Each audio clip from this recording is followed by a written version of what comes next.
We've got Shayne Graham from the road. I don't even know where you are, Shayne. Maybe you don't want to give up your location. You are dealing with somebody that wasn't always allowed to tell his location, so I'm not trying to get any intel out of you, but I'm not sure where you are in the world right now. I am actually in Atlanta, Georgia. Oh, okay. Yeah, you've had a decent amount of travel down there. I assume you're training the next best young kicker in the league here, the next generation of kickers. Well, I can't disclose all of my business contacts because there has been they do not want me to disclose working with me because they don't want to breach other people that they work with and step on their toes. So I'll have to be very careful about who I mention with that, if that makes sense. No problem. Yeah, I figured as much. I know you've been down there, but it's a good thing that you're training whoever it is. They made a good choice, so we won't belabor that one too much. But no, excited to get you on for a little bit and just chat about some things for the week here. We were kind of talking about the off season a little bit, and it occurred to me because I wanted to do this from week to week with us on the show. I was curious kind of how you were so prepared as a player, and I was curious how you went about the off season. Obviously there were different off seasons for you. It depended on kind of your status with the team that you were on currently, and maybe you were bouncing around a little bit, but I'm curious how you go about the off season and maybe how some of your colleagues went about the off season, because we cover it so much from the perspective of, okay, what's the next thing from a fan and team building perspective? It's you gotta be ready for the draft and free agency, and we're restructuring players and doing the contract stuff.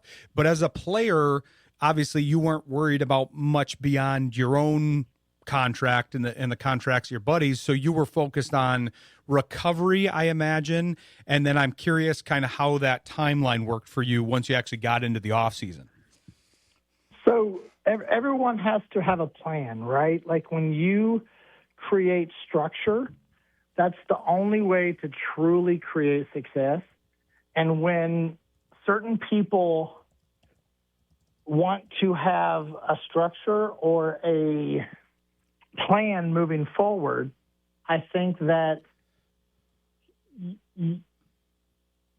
recovery is obviously the first thing for an athlete, but then you have to have, how do you start building back your foundation of your technique, your fundamentals, all of those things. Then you have to start building endurance, and then you have to start building how does it work into team scheme and schematic? How does all of it start working together?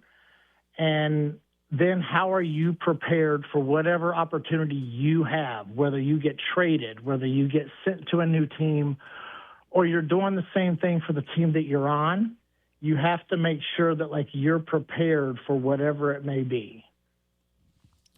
Exactly. I mean, I think it's kind of like my friends that are teachers. I feel like a lot of people that aren't teachers kind of unfairly say, "Oh, well, you get a 3-month break in the summertime," and that's really not true for anybody that is a teacher, knows teachers well. You've got to carry over, kind of close up the previous season, the previous year, and then start early on the next season. So it only ends up being 4 to 6 weeks. You've got to take continuing education. I imagine it's kind of like that, because even though it's called the off season, you're obviously working very hard to make sure your body is good and ready, both from the recovery standpoint, because that is important, but then making sure that you're training the proper amount so that you're not coming into camp and you're behind your potential competition, if there is another kicker in your case, or whoever else you're competing with, when you've got the expanded numbers that camp brings. I mean, so when you're trying to like build the structure for your off season, as a player, you try not to get involved in the draft process or the free agency process because when it doesn't do you any good to really get involved with that because you can't control it. It's outside of your control, right? So all you can do is be the best version of yourself. So when you end up being that person that may or may not be a free agent that's getting signed by another team, whether you're a restricted free agent or a regular free agent, like you have to make sure that you don't get so caught up in that. And then when you get the offers, you can work with those offers.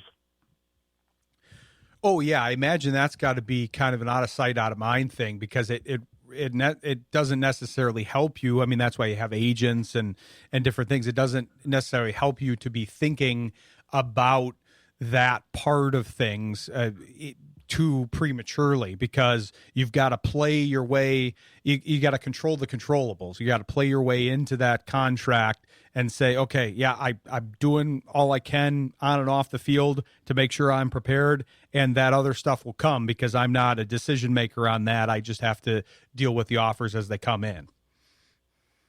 Yes. And when those offers come in, the only way that they can come in is if you're the best version of yourself. And if you're not the best version of yourself, those offers are going to be, honestly, quote unquote market value, but your market value is what you have done for your own resume. And one statement that you always hear like head coaches and general managers and people say is that like your body is your race car. So you treat your body like your race car. So you fuel it, you take care of it, you maintain it. But then when you are like the when you are the catalyst for what it is that you give as your product, you have to make sure that you are the top version. That's mental, that's physical, that's every level that you can create for yourself. You have to make sure that you're giving yourself the best chance to be all of those things. And understanding what is the best process for that. And if all you're worried about is some 21, 22-year-old freshman out of college or senior out of college coming out, and well, hell, with COVID and transfer portal rules and all that, guys are playing into their mid-20s and late 20s now. So I guess it's a little different.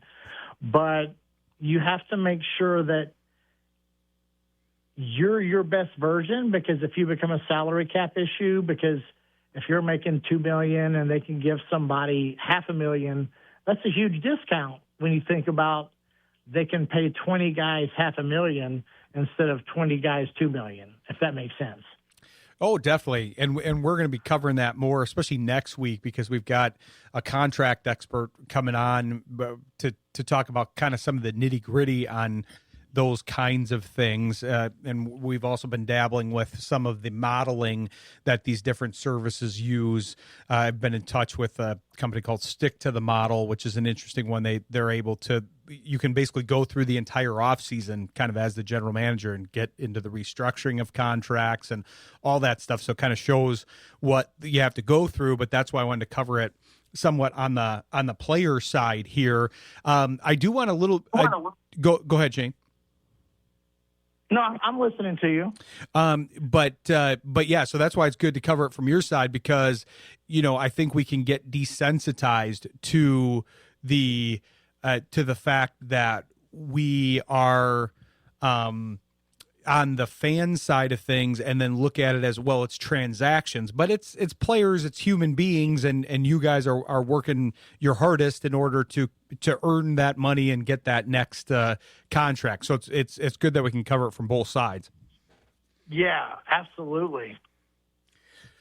But I'm curious. So I wanted to turn our attention a little bit to the interview later, because we've got a good interview coming up here with Owen Hanson, your buddy, and I'm curious if there's anything you want me to ask him in the interview, because I've got a lot of notes. I've now watched his documentary. I've read his book.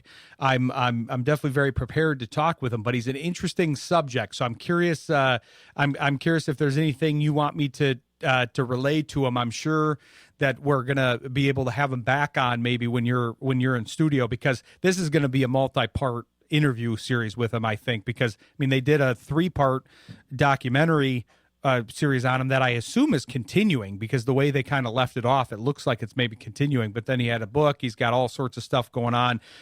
So I'm excited to be able to talk with him a little bit later.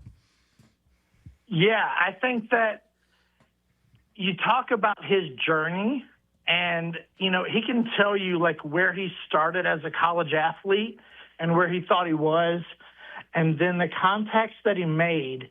He ended up figuring out, like, what are the things that give him advantages? And then he realized the positive and negatives of certain temptations and certain things. And then he also saw what are the things that happened to him that I think morality shows you certain things. And he saw how some of those advantages became so tempting that he went with them. But yet when he ended up going to jail and spending like so much time in a position where he lost everything, it's really an inspirational story to see like how he turned that around and turned that into him creating successful business and moving away from the negative things that he had been known for. And I think you're going to see quite a story from this guy, and it's only going to get better over time. Definitely. That's why it's nice to check in with him at this part of the journey, because like you said, he's had kind of some ups and downs. He had some pretty high highs along that journey, but he also kind of had his dip. He ended up going to jail, but now he's out. He's reformed. He's ready to take things by storm here, because that's one thing that I really found interesting about his story, Shayne, was he, like you said, he has some real skills. He is a great businessman. He just went for the industry that kind of you can grow a little bit faster and all of that, because you maybe are on the illegal side of things. So then you can grow a little bit faster and find those advantages, like you said. It's the same thing with weightlifting and things like that too. As a former weightlifter myself, and obviously you've trained your whole life, you know, there's things that you can do performance enhancing wise that get you there quicker, but they're not legal. They're banned by the NFL, or they're not legal in the current justice system, what have you. And so now he's kind of gone that legal path, and I'm curious to see what he does on that, because his future is still very bright. He's not that old, and he's able to kind of take this new lease on life and go somewhere with it. Yeah, and I think the fact that he's been able to take this forum and move it in such a positive, influential direction speaks a lot to the character of things that he learned about and he figured out in certain lessons. Is some of those things were so cool and so, I guess the word I want to say is, you know, maybe a little taboo, maybe a little bit of a novelty. You know, we've all seen like Wolf of Wall Street. We've all seen like these things that show people that did things that a lot of us look at and we see as like such a cool and amazing experience. And then when we realize like what can happen with those things when they go too far, it ends up being, how do we really learn from those moral situations? But when things go really south and you get caught and you go to jail and you realize like the illegal things that happen with it, how do you come back from that? And I think there's so many times in people's lives that people who get in trouble for doing things, whether it's out of necessity or whether it's out of greed or whatever it may be, I think sometimes we all kind of go through certain things where we make decisions one way or the other. And I think sometimes we make decisions that are out of greed, and sometimes those decisions are just out of necessity. And a lot of times we see certain business aspects that are based off of greed, and I think those end up being where we learn lessons that we have to learn, either because we get caught and we go to jail, or because we realize, like, this is actually something that is not a good thing. And sometimes feeling the negative impact of getting caught and all that can be a good thing for some people. But I think when you look at his story, you're going to realize, like, he's a really good dude. He just got caught up in such a glorious, I hate to say greed, but, like, he got such a glorious, like, emphasized, successful place that I think so many people who can tell you they'd never fall for it would probably fall for it, if that makes sense.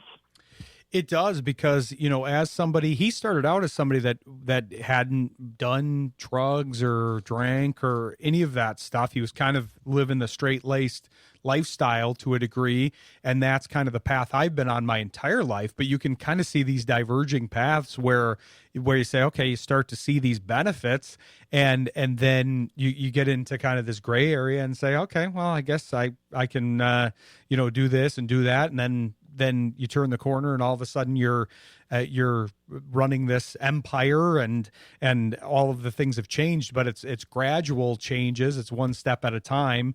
And so, yeah, I'm excited to talk with him here, because I also like that he takes full responsibility for things in the process too, and says, hey, yeah, I've done my time. Now I'm going to get out and try to take the world by storm. So we'll talk to him later in the episode here at about 8:15, and then hopefully you and I will be able to talk to him on a future show when you're in studio. But I appreciate you joining us, and we'll look forward to having you back, I think, in a couple weeks, depending on your travel schedule here.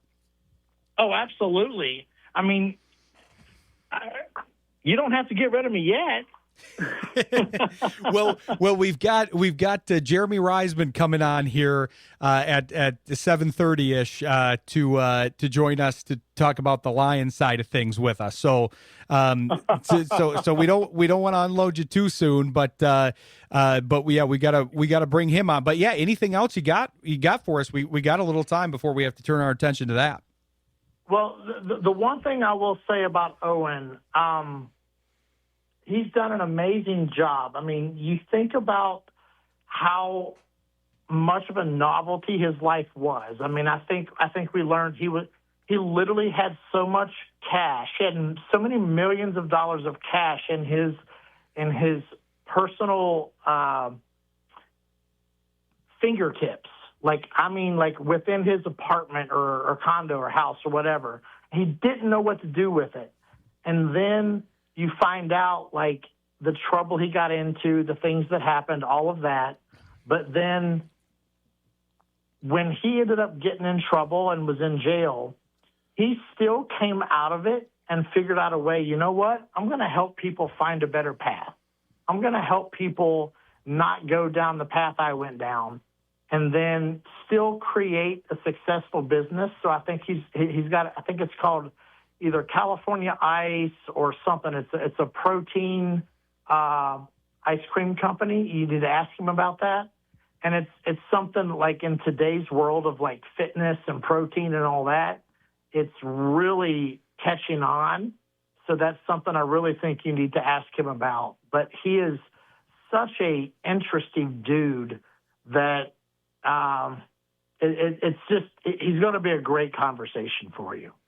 Definitely, and I have that. I actually have his website up right now, to kind of as a reference tool for the interview later. But yeah, California Ice Protein. Yeah, it's a brilliant idea because, I mean, you obviously have seen a lot of those products over the course of your career and all of that kind of stuff. They've turned protein into almost anything they can. They have protein chips and protein cereal and everything, but I hadn't really seen a product like this.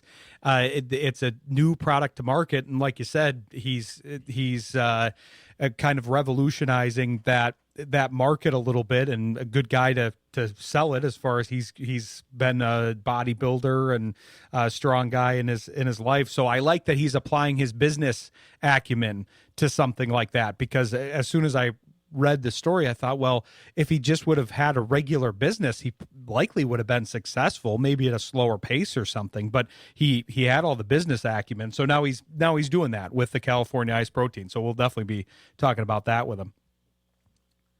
Yeah, and I think it'll be a very interesting story to hear all of that. Definitely. Yeah, inspiring for folks, and that's what we want to do on this radio show and podcast, is inspire people and tell a wide range of stories. We're gonna have other people coming on through our collective contacts that have all, different stories and come from all walks of life. So yeah, excited to talk to Owen, but I appreciate the prep here, and yeah, we'll talk with him later, but then I'm sure you and I will talk with him at some point in time here. And yeah, then we'll look forward to maybe having you on next week, hopefully, if you can swing it, and then back in the studio here in 2 weeks. Awesome. Sounds amazing. All right. Thanks, Shayne. Good luck on the road, and we'll talk to you soon. Thank you. All right, thanks to Shayne Graham. Appreciate him joining us from the road. I know he's always got a lot of things going on when he's out there training folks and helping the next generation of kicker and paying it forward here.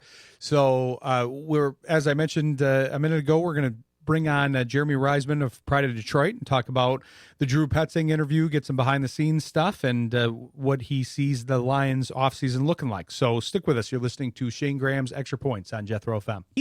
Him and Eric have been the talk of the town here. This was interesting to me, Jeremy, because I feel like I haven't seen something go so viral within kind of the Lions beat writer community. It was like you guys all united, and because I follow all you guys, and I have the majority of you on the show as much as I can, and it was neat to see everybody kind of routing everything through that interview and saying, hey, didn't matter who it was, Justin Rogers, Jeff Risdon, guys that maybe work for other publications, they were saying, hey, you got to go check this interview out, because it was kind of the first major availability, and you guys cracked open a nice interview. So I have to imagine you've been getting a lot of feedback here recently. Yeah, no doubt. It was a really cool opportunity to be one of the first people to talk to new Lions offensive coordinator Drew Petzing. The timing was perfect because it was kind of a downtime where we're right before the combine. We're kind of right after all of the coaching news has kind of dried up for most teams. And so it's a really cool opportunity for us. I know the Lions were probably pretty happy with how everything went, considering how all the awesome feedback that we got about not only how we did, but how Drew kind of presented himself for us for a good 30 minutes. So yeah, it was a really fun, neat opportunity that I'm glad we got to do. Oh, it was a home run for sure. I enjoyed it. And it's funny to me because we were trying to decide, with now having a football only show here with Shayne, I was trying to decide what to do. And we do an interview series that'll be the next interview after you, where we bring on a former player and kind of talk to them about their career and go in depth, kind of like your interview that you had. And It's funny because even though I know football is a year-round thing, I remember thinking, well, okay, is there going to be some weeks where it's like, well, there's really nothing happening? And that really hasn't happened yet. It's you're more familiar with covering the beat year-round, but it is funny. It's even evolved in the time that you've been on the beat of how year-round football is, because there really isn't a break. I had a buddy of mine tell me after the Super Bowl finished, I'm glad the season is finished because now we can focus on the offseason and the draft. And I'm like, isn't the goal the season? Isn't that what we want to cover? But people get excited for the offseason too. And I think you could see that kind of with this interview. Yeah, no doubt. And I mean, it's everything. It's the coaching cycle, which was obviously pretty crazy this year with 10 I think it was, new head coaches. Salary cap stuff is becoming bigger and bigger as the public becomes kind of more aware of ways that you can manipulate the cap. People get excited about the combine, obviously, but before that, there's the East-West Shrine game, there's the Senior Bowl. And so, yeah, really for people that do love the off season, there's really no break in between the regular season and the off season. There's stuff for you right there. I mean, the Senior Bowl and East-West Shrine game happened before the Super Bowl even happened. So there's some overlap there as well. Exactly. And that stuff is fun because, I mean, you can see kind of the evolution of things. I mean, we even saw it kind of in Isaac Tesla's journey because I ended up interviewing him before the draft last year on our other show. Yeah. To me, it seemed like an easy comp to go, hey, you're from Michigan, you're from this area, you really scream a Detroit Lions player, and then after he got drafted, it was like, oh wow, that was a great prediction. It's like, well, was it really? I mean, it's kind of an obvious thing, but it was interesting to watch his journey through those things because even though he did tear up the combine, he had to have several steps before he even got to that point. And so to be able to follow those guys through the process can be very satisfying for both the fan and the player and the person that's covering them. Yeah, no doubt. And I kind of had that experience last year when I went to the combine for the first time.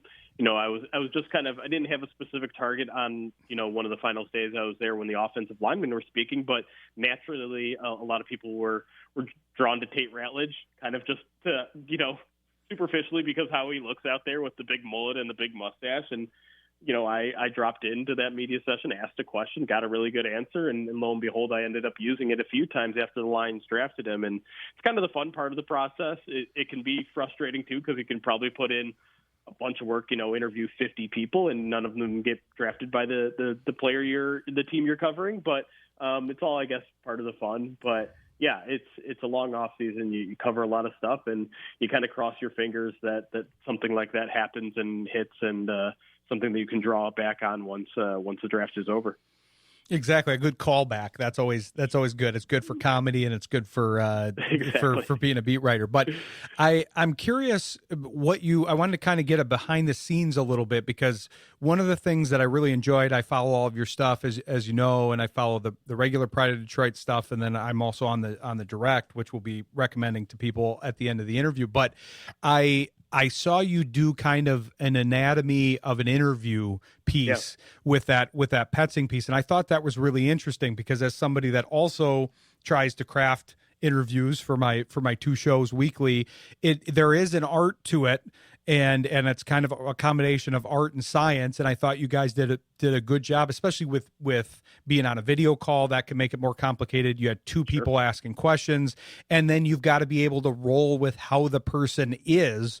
And I thought Petzing was a good interviewee from a lot of standpoints, but that's also credit has to go to the interviewer for that as well. But I'm curious kind of how you felt about everything and what those behind the scenes things looked like for you guys. Yeah, no, I appreciate you saying that, first of all. But yeah, we were pretty sure that something was going to happen about 2 or 3 weeks out. And so from that point on, Eric and I started kind of formulating a basic outline of what that interview would look like. We wanted to make sure that we were keeping the conversation somewhat light, because that's kind of our brand. We're fans of the team, and so we want to make sure that this is still a fun thing for people to experience. But knowing that we might be the first person to talk to them in the Lions media, we also knew like this was an opportunity to really break some news and get some information out there that isn't out there. And so we wanted to make sure we stayed true to our own voice while also kind of maintaining our journalistic duty of getting good information out there. But beyond that, like you said, you never know how an interview is going to go. You could get long-winded answers and only fit in 5 questions in a 20-minute span, or you might get one-sentence answers. So you wanted to make sure, one, that you had enough questions, but to kind of like mitigate that, both Eric and I went and watched some of his past interviews and tried to figure out how he is with certain questions, how he is with just general answers. And so we wanted to just kind of prepare ourselves for both situations. But we had a pretty good feeling that he was going to give some pretty thorough answers, be pretty, have a good character to him, and so we could keep things light and fun, and he would kind of join in on it. And all of that kind of turned out to be true, thankfully, and things flowed generally quite well. Eric and I made sure to pick out some of the wordings to make sure we weren't asking things in either a disrespectful or in a, the thing that always I try to be very cognizant of is not answering the question for them and saying, something like, okay, you've got all these weapons. How good is it your offense going to be when you have all these weapons? And, if I already put the word good in there for him, he doesn't really have anything left to say. So you always have to make sure that the diction is very precise sometimes with interviews like that. So we wanted to make sure we got that right. And then last of all, the cool thing about the interview is that the Lions really encouraged us to get the fans involved too. And so there was, we only could announce it 48 hours in advance just to make sure the schedules were right. So we didn't have a ton of time to curate a bunch of questions, but we found the best ones that we thought were going to fit what we were trying to do. And we may have tweaked the wording here and there just to make sure, again, we were getting the best answers we could. But overall, I would say the process took 2-3 weeks just to kind of perfect. And I think I was very happy with how it all turned out. As somebody that generally refuses to take call-ins, it's a bold move. I'm impressed because because for the reasons that you mentioned, having to reword things and curate it a little bit. That's definitely something that every fan thinks they've got the best question and a good question. But yeah, you guys were rolling and you guys had a good interview. I'm curious what the takeaways that you had were. I know I watched some of it afterwards to see your thoughts. I watched the full video, but I know you covered it a little bit then, but you had to come away pretty impressed with the guy because I guess I never understood. I don't know how your opinion changed over time, Jeremy, but I never understood the initial backlash. And then it was like they had to hire Kafka, and then they went, oh, okay, I guess we're okay with this now. And now, thanks to your interview and people seeing him a little bit more, I think the tide is rising for him. But boy, there were some fans that didn't give him much of a chance right off the bat. Yeah, and I think part of that was just it was unfortunate timing because the Lions had just spent the entire week hyping up Mike McDaniel as a hire, hyping up even Kafka as a possible hire. And then when the hiring is announced, it's a guy that we didn't even know was interviewing for the job. In my opinion, if we had heard a week before that he had interviewed when he actually did interview, people would have been able to dig deep on him and have more of an informed opinion on him. But when you hear a name that you hadn't heard in the discussion at all, it's like, who is this guy? Why are we hiring a guy I've never heard of? And so I understand the backlash, but I also think it probably could have been avoidable had someone leaked the fact that he was interviewing a week before.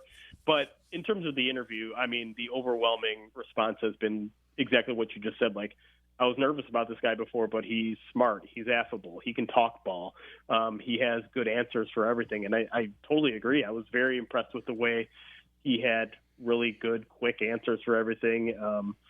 A lot of people are comparing him, obviously, to the last offensive coordinator, John Morton, who wasn't as good with the media. He wasn't a fast talker. He didn't really treat his media obligations as something he enjoyed doing, and that's his prerogative. That doesn't make him a bad offensive coordinator. But for Lions fans looking for a personality change, maybe a communicator change, I think you're getting all of that in Petzing. Not to mention, I think, the actual content of his answers I thought was impressive. And maybe the biggest takeaway I had was him continuing kind of throughout the interview, not necessarily intentionally, but talking about how he not only lives by the idea of fitting his offense to his players, but he's actually gone through and done that a few times in his career, whether it was kind of moving away from some wide zone early in his career when he thought that was what they were going to do in Arizona, to this past year when injuries forced them to kind of abandon the running game in a way that they certainly didn't want to do. But when you're down to your fourth running back and your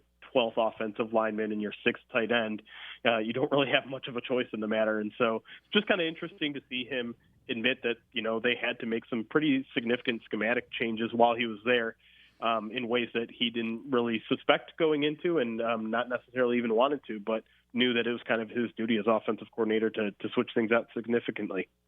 Exactly. The player focus was very clear, and the fact that he can evolve with the game and with the players that he's given, because that's, I guess, why I was a little bit more hopeful. There's probably two reasons. One, you had to look at the reason. I think some people were looking at the rankings and things of the offenses that he was working with, but you also have to look at the personnel too. I'm not trying to bury anybody, but that provides context to everything. But the other thing with me is I was very vocal right out of the gate against McDaniel, and I think I was in the minority, but it wasn't even that.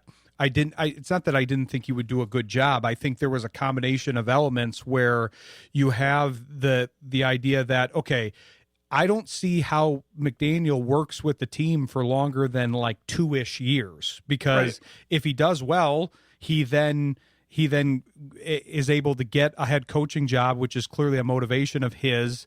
And so then he's off to another team and you're beginning your offensive coordinator search again, or you realize this is not a good fit. Maybe he's not a culture fit with Dan Campbell, which I theorized at the beginning of the search too. And you have to move on like you did for Morton, and then you're starting over. I really didn't see a scenario in which that extended much beyond a year or two, no matter how it went.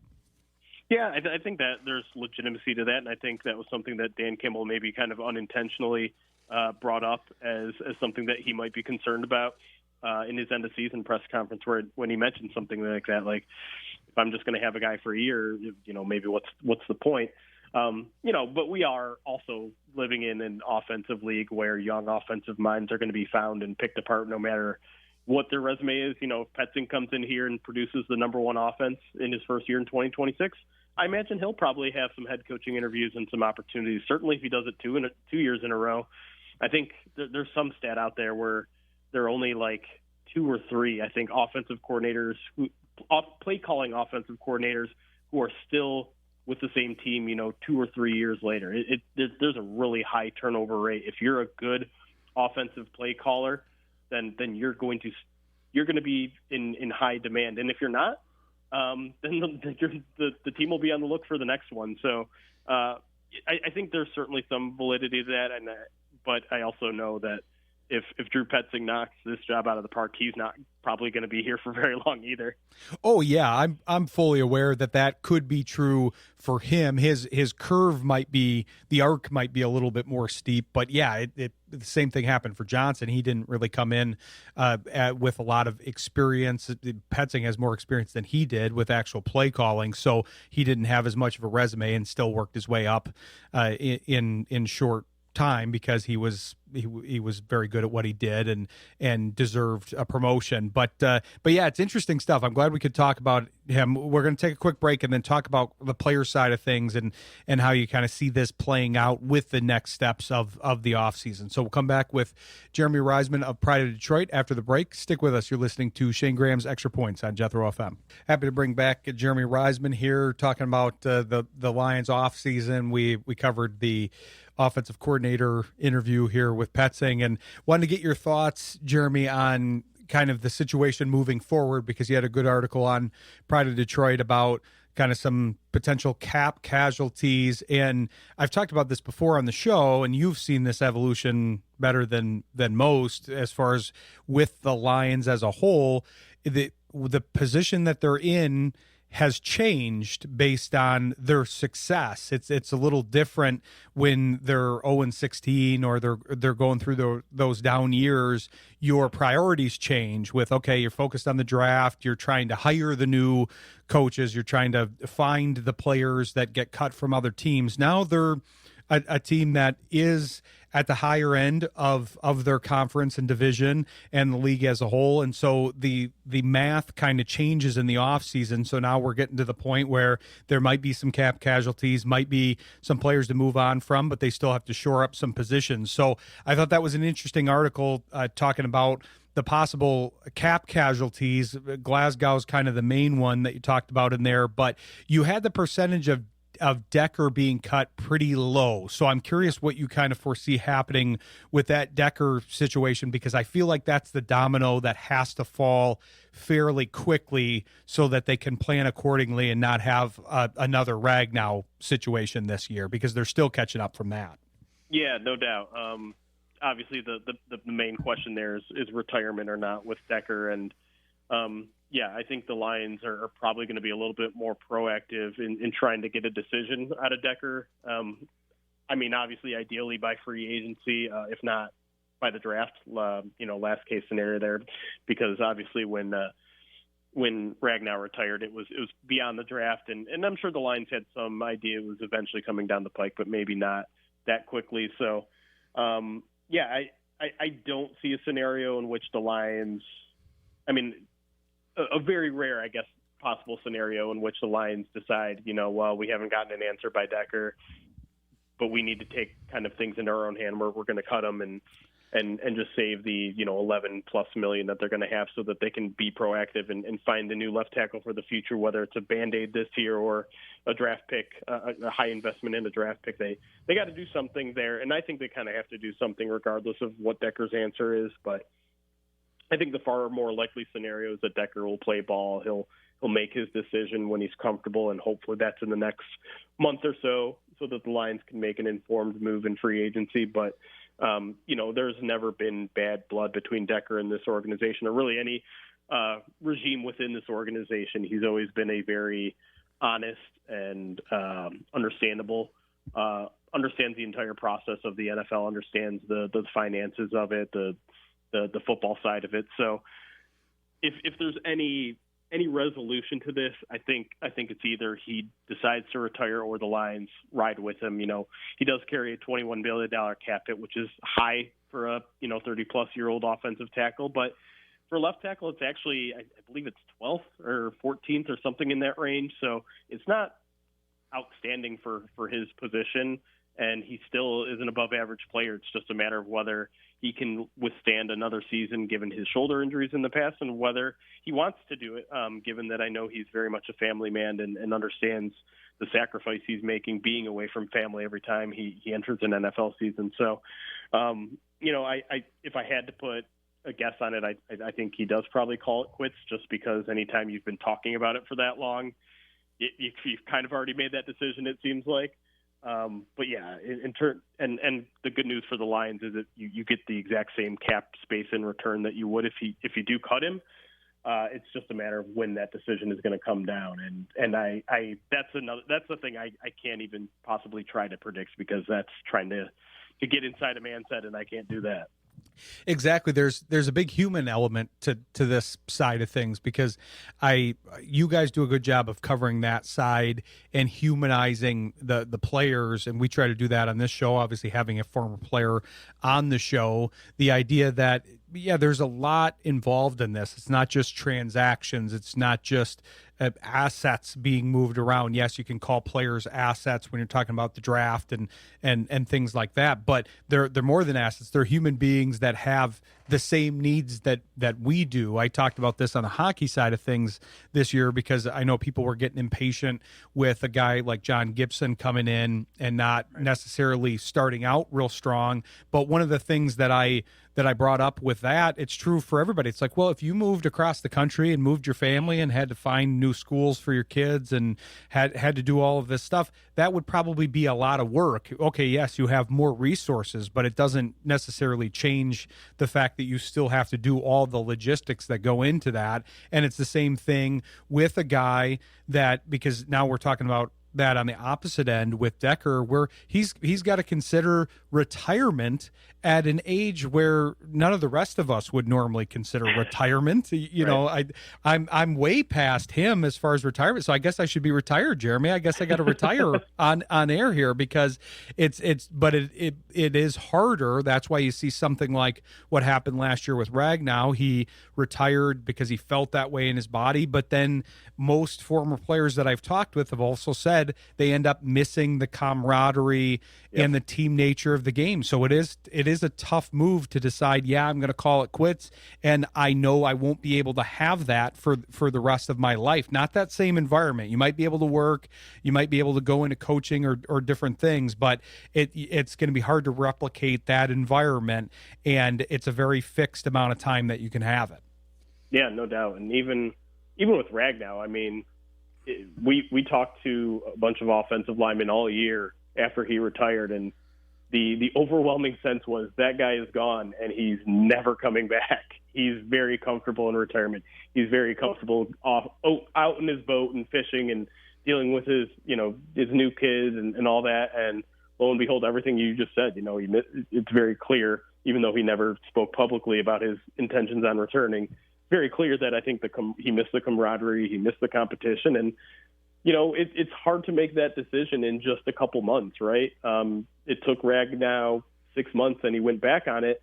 If we're asking Decker to make that decision by the league opening in early March, you're essentially only giving him 2 months to make that decision after the season ended, and that's not something that's easy. It's not something that he's probably going to be able to make a fully informed decision, because I think a lot of his decision is going to be based on how he believes his shoulder is going to feel by the time the season comes around, and the season's not going to come around for another 4 or 5 months.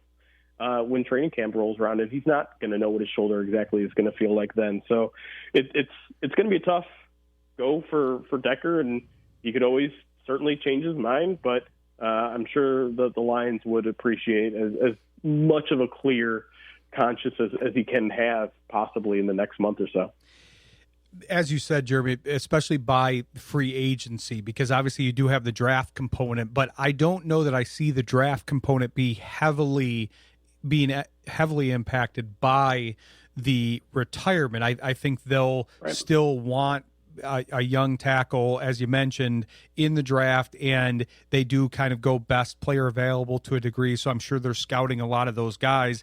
It's just whether or not they're going to pick up somebody that probably is a little bit of a stopgap, because I assume they're going to do the same thing with center, because they basically have the same issue dating back to last year. They're going to have to do something there. That's assuming, because again, we got all these crossed lines here, that's assuming Glasgow gets cut and you had him at a much higher likelihood, but you got to think they maybe move on from him. But if they do, I could see it being a kind of a combination of either trading for a guy that needs to be cleared out from another team, or signing a value free agent. I don't want to get people's hopes up, because I don't think the Linderbaum / McGovern thing is as likely here with them. Who knows? None of us know, but it's just not as likely. That's where the fans' heads go to automatically in kind of the dream scenario, but it's probably not as likely for the cap reasons. Yeah, exactly. I'm with you. I think it makes most sense if you're the Lions to make sure you have starting capable players at left tackle and at center before you even get to the draft. Whether that is, a stopgap 1 year deal with a, medium to good player, or like you said, maybe you're exploring the trade market a little bit to get kind of those short-term answers. And then, I think center and left tackle are very much on the table at the draft, no matter what happens with Graham, no matter what happens with Taylor Decker. It's not a situation where like you want to put yourself in where you have to get a starting left tackle, you have to get a starting center, which is why you make those free agency or trade moves. But those are whatever you do in free agency and via the trade market, you're probably not set at those positions in the long term, which just puts them on the table. You don't want to force it if your guy isn't there when you're on the clock, but at the same time, the Lions aren't going to sit back and be passive when it comes to their offensive line either. They made that pretty darn clear at the end of the season. We know how much that position in general means to how the entire team operates, both offense and defense. So I wouldn't expect them to be passive necessarily, which is why I expect them to probably make moves both in free agency and the draft. But again, you just can't force it in the draft if it's not there. Exactly. And I mean, there is difference in availability with some of these positions because center wise, there's not anybody, there's a lot to be seen, especially with the combine, but there's not really anybody with a first round grade right now at center by most of the services. And so you are looking at more of a developmental guy at that position. Whereas tackle, it's there is kind of an abundance there. It depends on where these guys get graded, but there does seem to be a little bit of a wealth at tackle. Obviously, you could have guys move inside. You could have right tackle, left tackle stuff, but with Sewell in the mix, you could switch them over. But it does seem, at least in the early going, from following you guys and a lot of the other folks, that a lot of the young tackles are looking pretty good in this draft. Yeah, I'm kind of still doing my own preliminary research there, but it's certainly, there seems to be at least a little bit of a consensus there that even, deep into maybe the second round, you could find a starting level talent there at tackle. And that's usually one of those positions, especially left tackle, where you usually don't want to really wait until outside the top 20 to get your starting left tackle because, the odds of getting a starting capable player at one of the most important offensive positions is pretty low.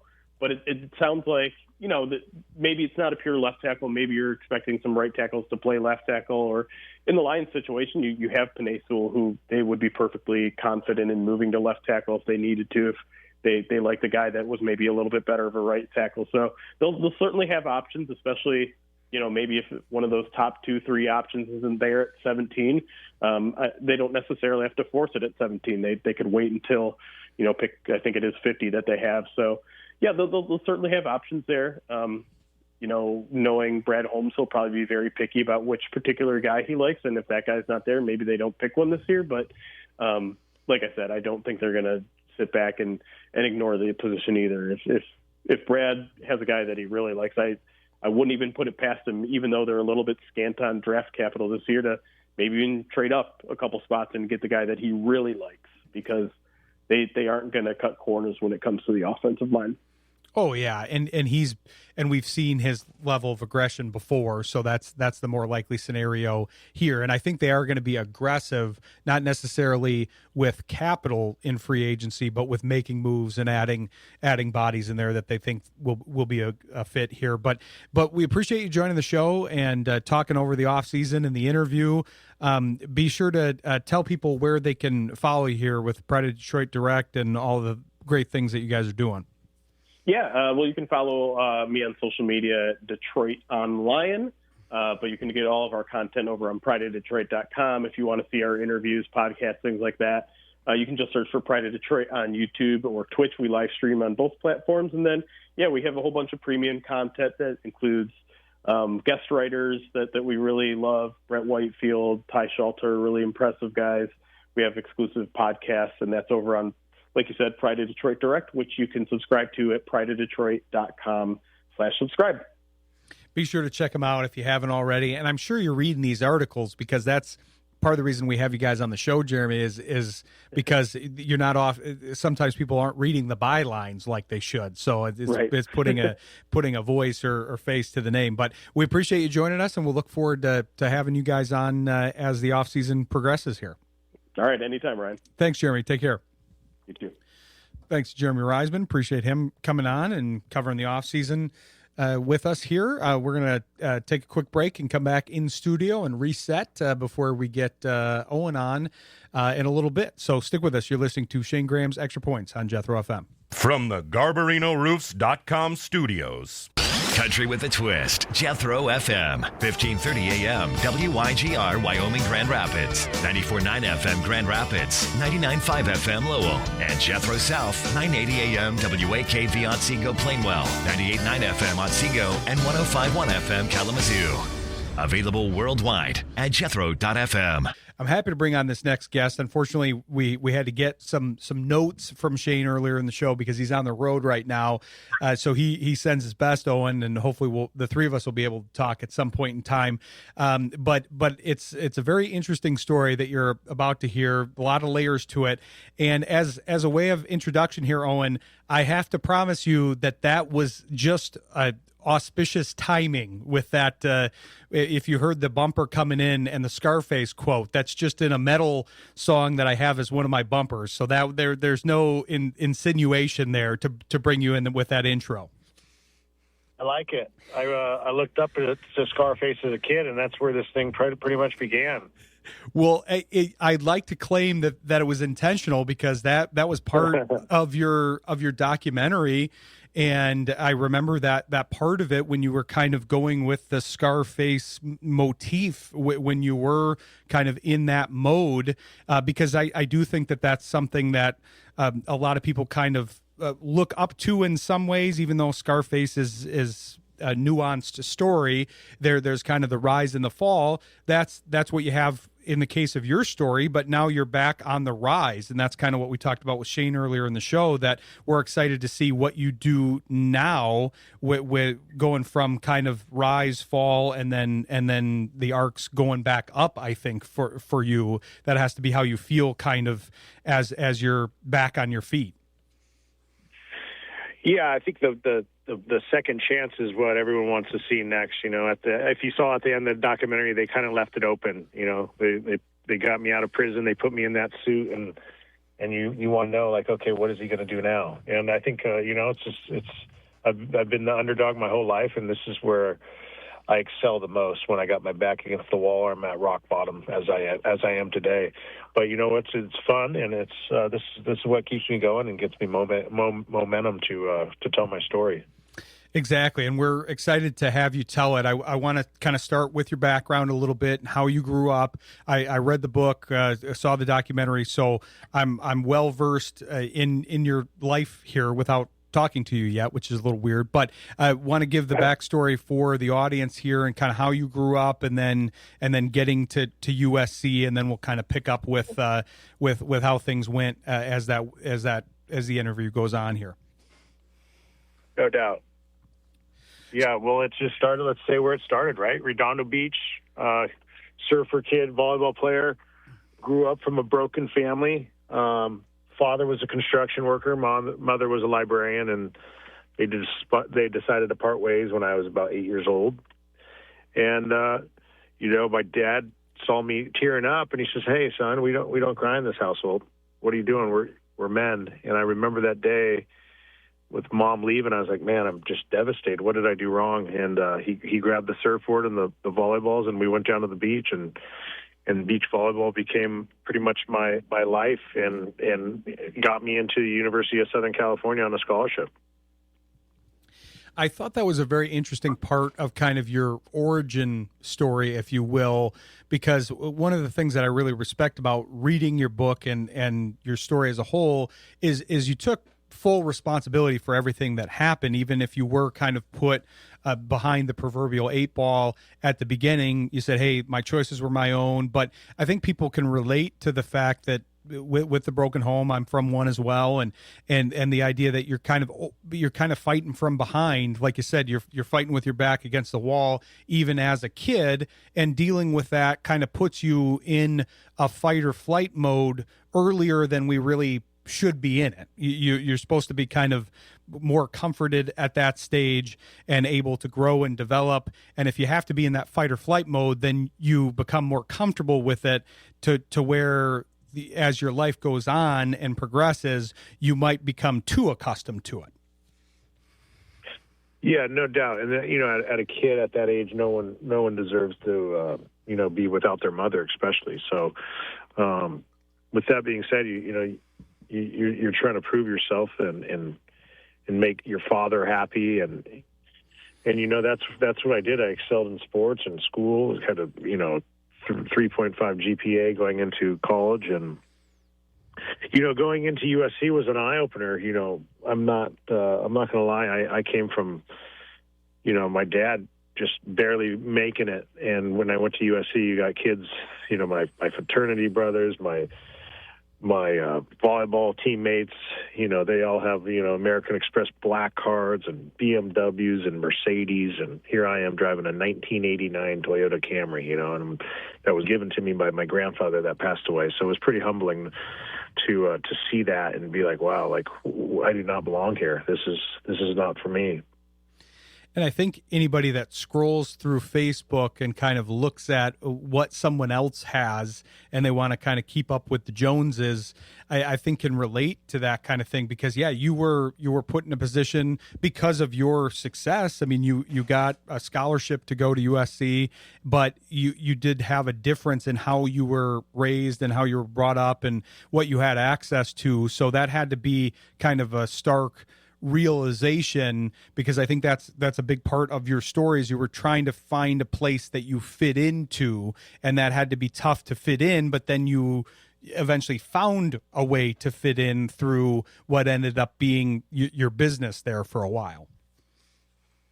Yeah, I found that way, and I knew there was a niche, and I knew we had, USC kids that were obviously scared to do certain things, and it required me going across the Tijuana border. And it started small, right? It started with the performance-enhancing drugs to get back on the volleyball team, which, led me to actually walking onto the USC football team, which has never been done, right? A kid that's never played the sport in his life walked onto the football team while being redshirted for volleyball. And I think you probably remember that era, 2003 to 2005. I was the back-to-back national championship team. And it was an accident, right? You go to the pharmacy in Tijuana, and you're getting these performance-enhancing drugs to try to improve your arm strength and your vertical jump because you just got redshirted on the men's volleyball team. And next thing you know, you're hitting the weights. And I remember the USC football strength and conditioning coach said, "Hanson, what are you doing?" I said, I got redshirted, coach. He says, "Hanson, you look like a football player. Why don't you walk on to the football team?" And I said, "What do you mean walk on?" He says, "They're having a tryout next week." He says, "You should give it a shot." And I'm not going to lie, I've never played football in my life, Char. His name was Char. And I said, "Coach Char, I don't even know where to begin." And he says, "You never know." And he says, "You're an athlete. Just give it a shot." And I had nothing to lose. I remember going in there, and the first drill was like the vertical jump. I'm like, man, I'm a volleyball player. This is a no-brainer. 37-inch vertical jump right off the rip. And then we do some cone drills, and obviously as an athlete, anyone can do cone drills. And I remember Coach Sarkeesian, who's now the coach for the University of Texas, and he was the quarterback coach at the time. He threw five balls to me, and I caught 3 out of the 5, the first time I've ever caught 3 footballs in my life. And fast forward, you got Coach Carroll and Norm Chow there with the stopwatch, and we're now in charge of the 40-yard dash. And I'll never forget this. Everyone had football cleats on, and I showed up with my volleyball cleats, or my volleyball shoes, right? So I'm slipping and sliding. But I still was able to pull off a 4.640. And at the time, I was 240 pounds, juiced out of my mind. No one had a clue. And I remember all the coaches are looking at the stopwatch like the thing was broken.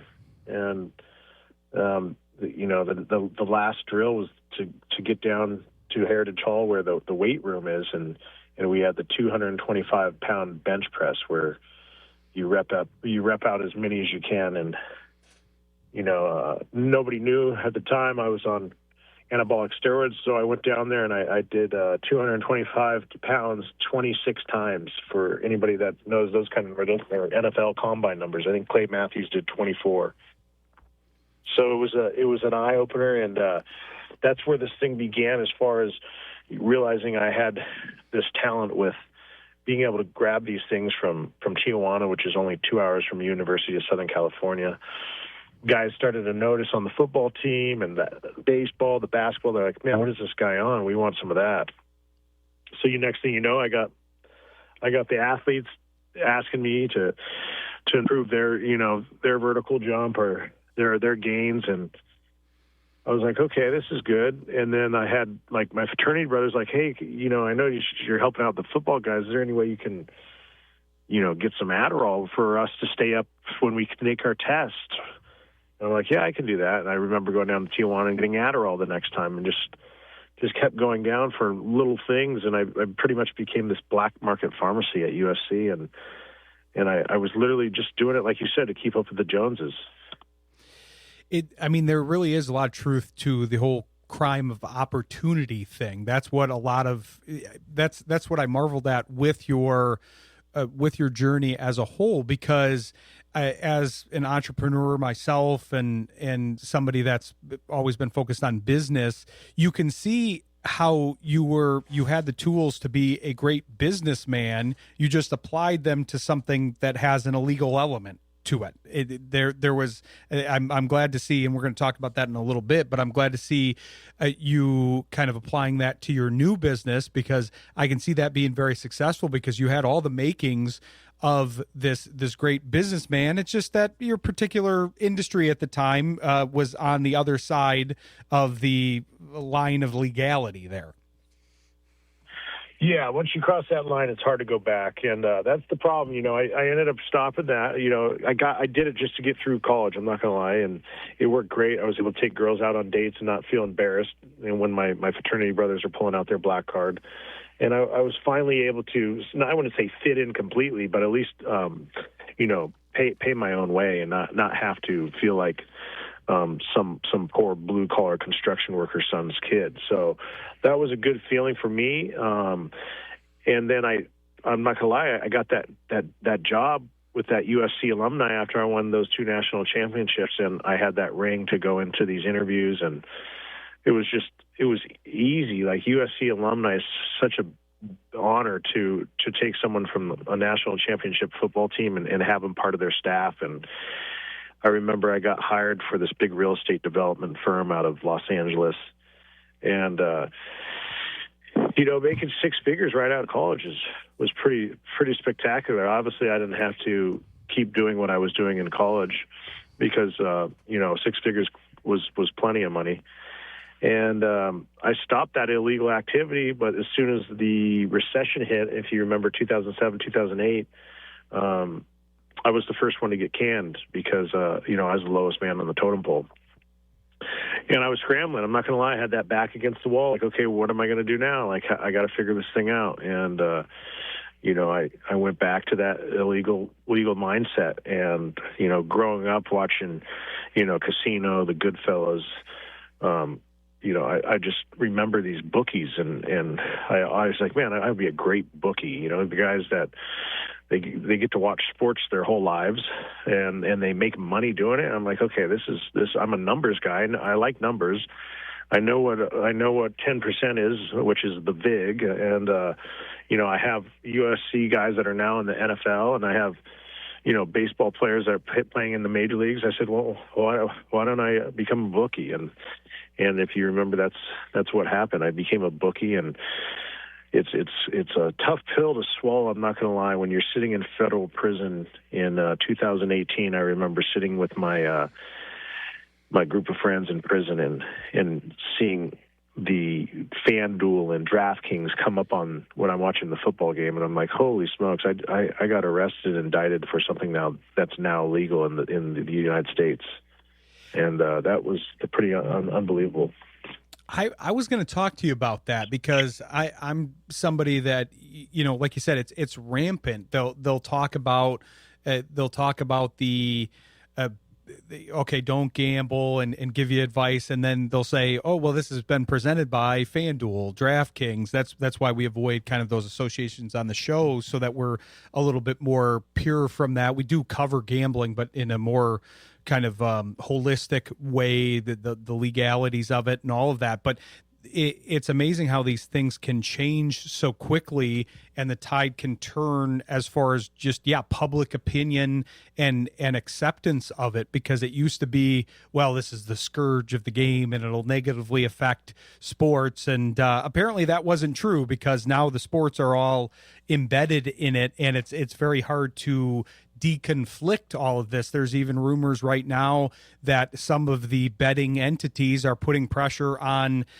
Adam Silver to not let tanking happen, because that's harder to set the lines and properly assess the betting lines and how you make the system work for those different sports books. So it has to be interesting from your perspective. Yeah, both, like you said, because of what happened to you with it, and just the evolution of it over those years, the last few years, where it's been exponential.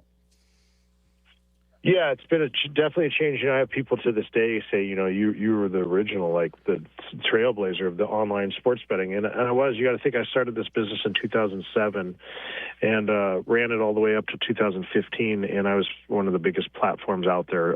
Bet ODog was my website. And I remember just, offering stuff that no one offered, prop bets, live sports betting. And now you have these billion-dollar brands, like we just mentioned, that are just killing it, and it all becomes the money that they're giving to, the NBA, the MLB, the NHL, all these big sports companies out there that are they want those sponsorships because they know what they're getting for it, and it's pretty for me it's hard to watch because I'm watching these guys get indicted with point shavings, and it's taking away from the integrity of the game. And as an athlete, now I speak to college athletic departments. Last week I was at the University of Arizona speaking to the baseball team, and I just let these youngsters know, like, hey, this can happen to anybody. And guess what? When someone offers you a bag of $100,000 cash, and you're the star player, and all you have to do is not cover the 10 points that they have you favored to score, guess what?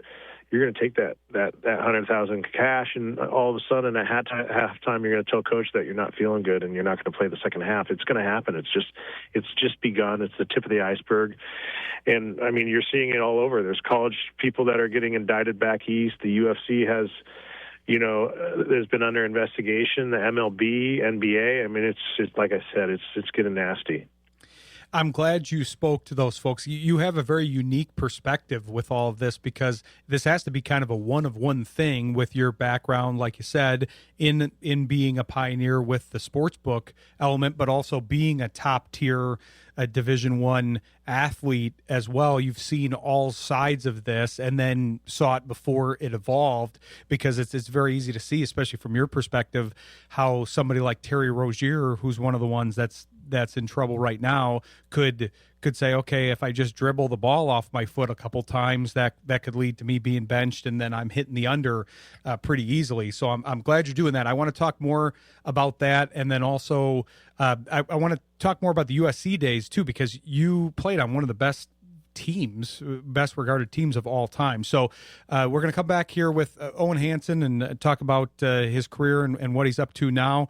Stick with us. You're listening to Shayne Graham's Extra Points on Jethro FM. I'm back here with Owen Hanson, having a good conversation about his career and his very interesting life story. But I wanted to make sure not to run over. There's so many things to go back to, which hopefully we'll be able to have you back on when Shayne's on and have a further conversation. But I wanted to talk about that team that you played for, because I'm an Indiana University grad, and they're throwing around, best team ever with the team that just won the championship. And there's some teams that I think, I mean, it's so hard to compare eras. I don't like doing that. That's not something we do with the show. But your team that you played for, that's one of those that comes up in that conversation, because you were blowing teams out, and anytime people thought you were going to be close, you were blowing teams out. You had a lot of talent on that team. That had to be a very interesting team to play with and for, and then you also had an effect on that universe as well. Yeah, what a team, huh? Reggie Bush, Matt Leinart, Lendell White, Mike Williams. There's so many awesome players.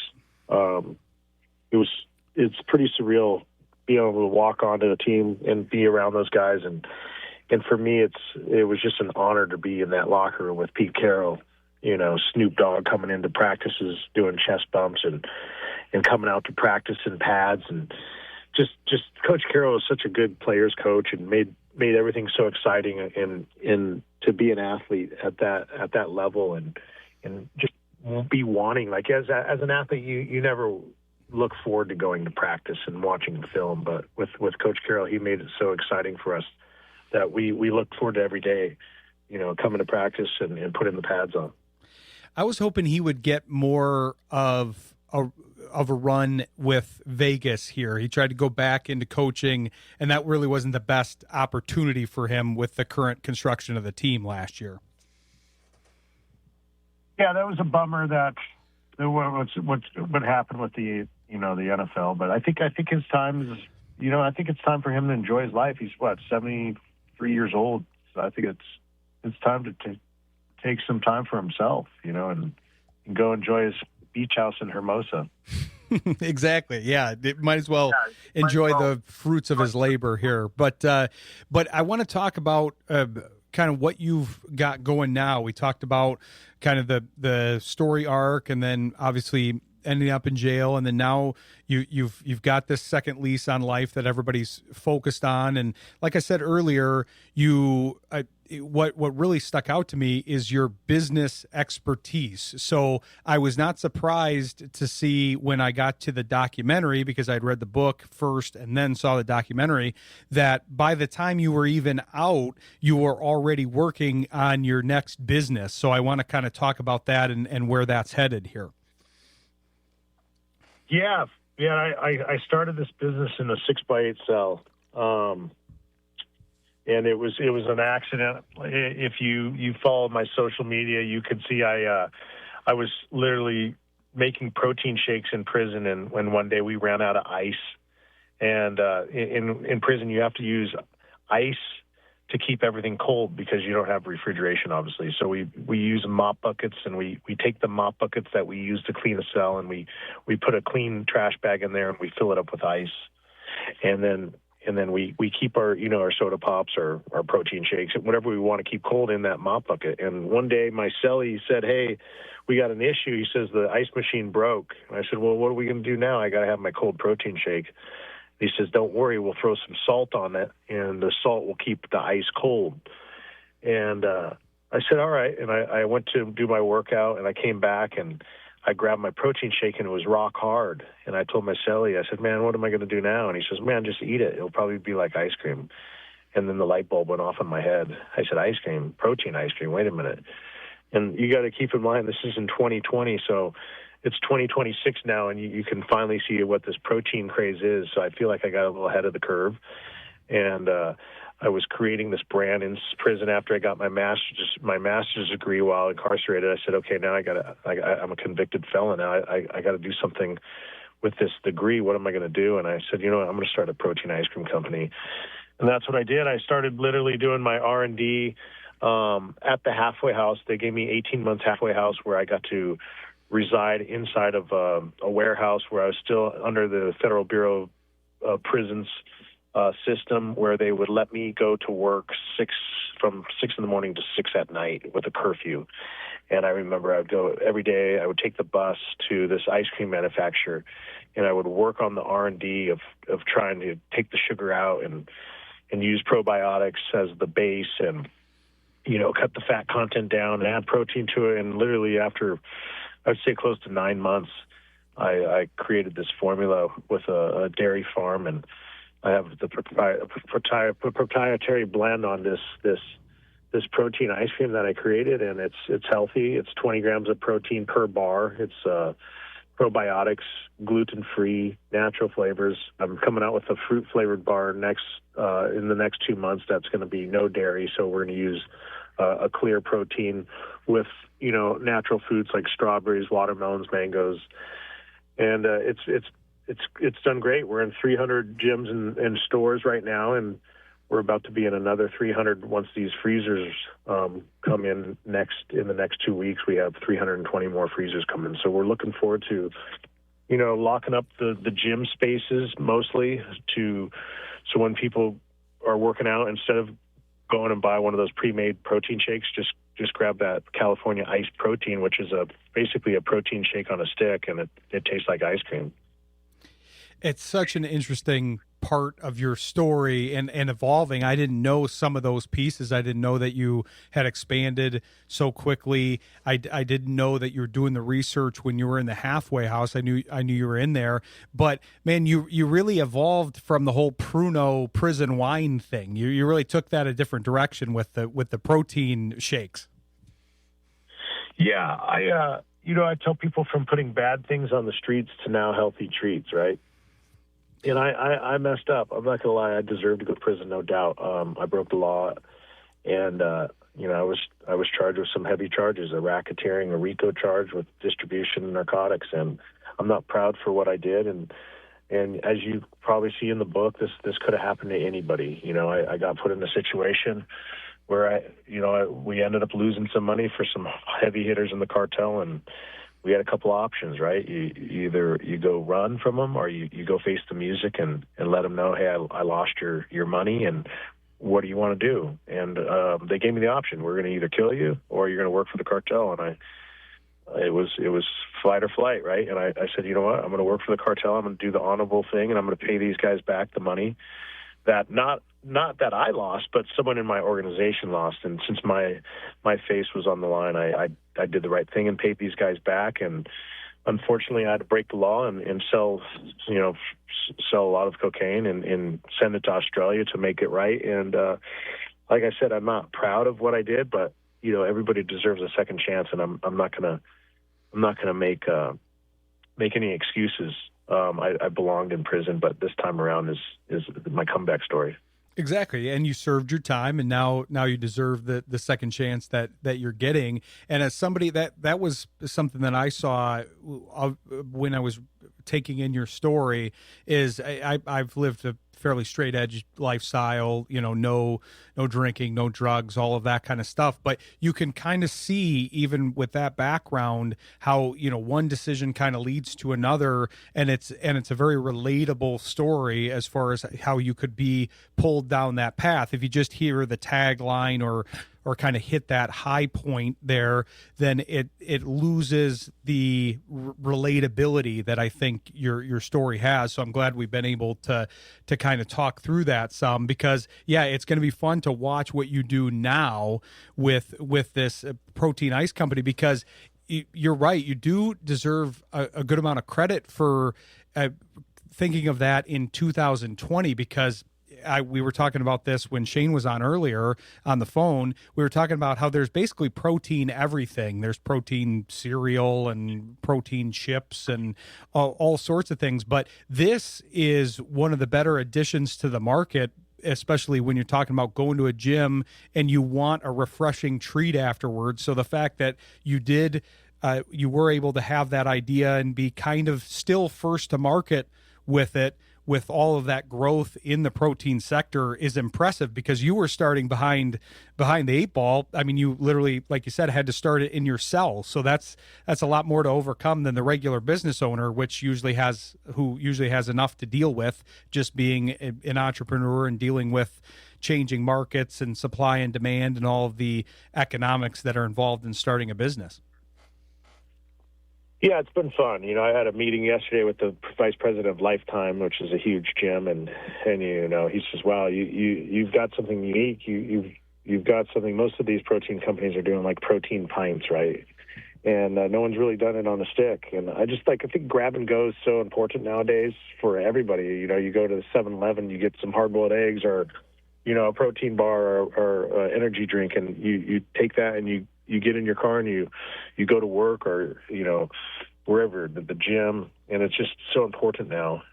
People are always on the go. And I think being able to eat something real quick and throw that stick in the trash and be done with it, makes it so more convenient than taking a blender and blending your bananas and your peanut butter and your ice and then having to clean it up after. So I'm just trying to make it user-friendly.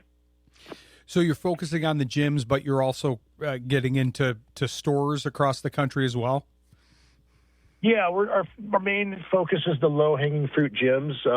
The reason being is because once these influencers start going to these gyms, obviously they're going to be eating this ice cream and posting it. And I see what social media has done since I've been away. And I realize it's the future. I mean, look at TikTok's basically taken over the TV, right? And I realize that, and if I can utilize the influencers out there in the sports space, I can, obviously use this as free marketing. And for me, I think the best route is get the gyms, and then once we have, 10,000, my goal is to get 10,000 freezers throughout the United States and gyms and supplement stores, and then we go into the big box, because once you go to Target or Walmart or, Albertsons, and you see different types of ice cream in that freezer. Well, if you see, my brand, California Ice Protein, and you just worked out at Lifetime or Equinox or wherever it's being carried in the gym, you're being like, oh, that's that healthy ice cream that I've had at my gym, and then it triggers your mind going, oh, I'm going to buy that here because it's healthy. So that's the play for me. It's a great play, and I'm intrigued to watch the journey here. I'm sure Shayne will be as well when he comes back and is in studio. We'll have to do this again and kind of check up on your progress. But I want to make sure to give you a chance to kind of tell people where they can find all of this information: your book, your documentary, the California Ice Protein, whatever else you're working on, because you're working on a lot of things right now. Yeah, I tell everyone you can go to Amazon with Jeff Bezos and buy my book, or you can go to my website, thecaliforniakid.com, just like the name of the book. You get it on the website, you pay the same price, but guess what? I personally write a nice message in there, I sign it, and I send it to you in the mail. So I always tell people, buy it from me, support my comeback. Or you can go on my website, for the ice cream as well. It's californiaiceprotein.com, just like it sounds. Direct to consumer, I can put it anywhere in the United States within 2 days, land it on your porch with dry ice. You open it up and throw it in your freezer and enjoy some healthy treats on me.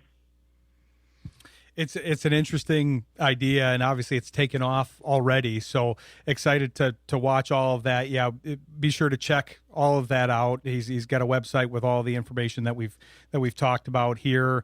Does speaking engagements, and because you're engaging a lot with the community too. You're talking about how you've been visiting colleges and engaging with youth to help them kind of learn from what you've learned from your journey.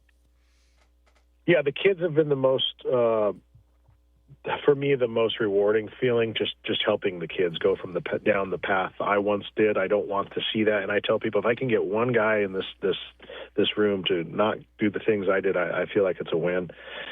And the most entertaining for me actually has been speaking in front of law enforcement. The guys that took me down are now hiring me for these big gang conferences to speak about, working for the cartel. And for me, that's great because these guys are so interested in how my mind was working when I was working underneath the largest cartel at the time.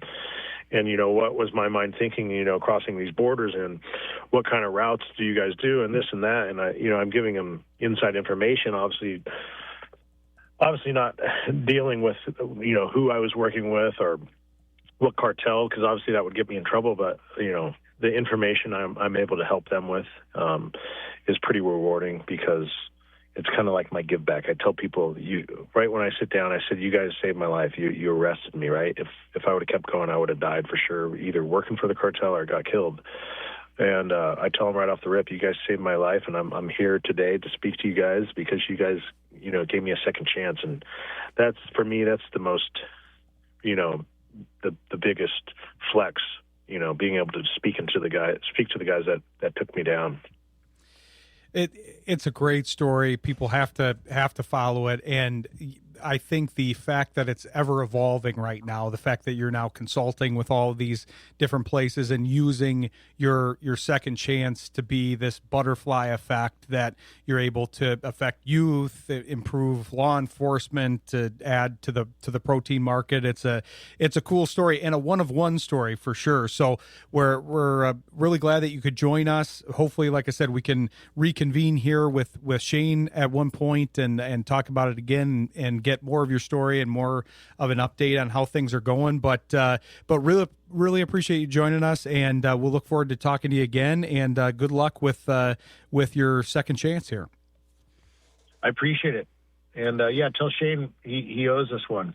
He does. Yeah, he you got stuck with me, so I'm sorry about that. But yeah, he's excited to join us too. We talked about your interview a little bit on air before when he joined us for the first 30 minutes or so of the show. So he'll come back and we'll reconvene with him and have an even better conversation next time.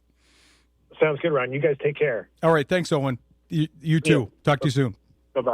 This episode is brought to you by Encore Business Group, Ericola Aesthetic and General Dentistry, Williams Chiropractic, Elite Winning Solutions, and Sal's Complete Home Painting and Handyman Services. Shayne Graham's Extra Points with Ron Walsh airs live Thursdays, 7 to 9 p.m. Eastern on Jethro.fm.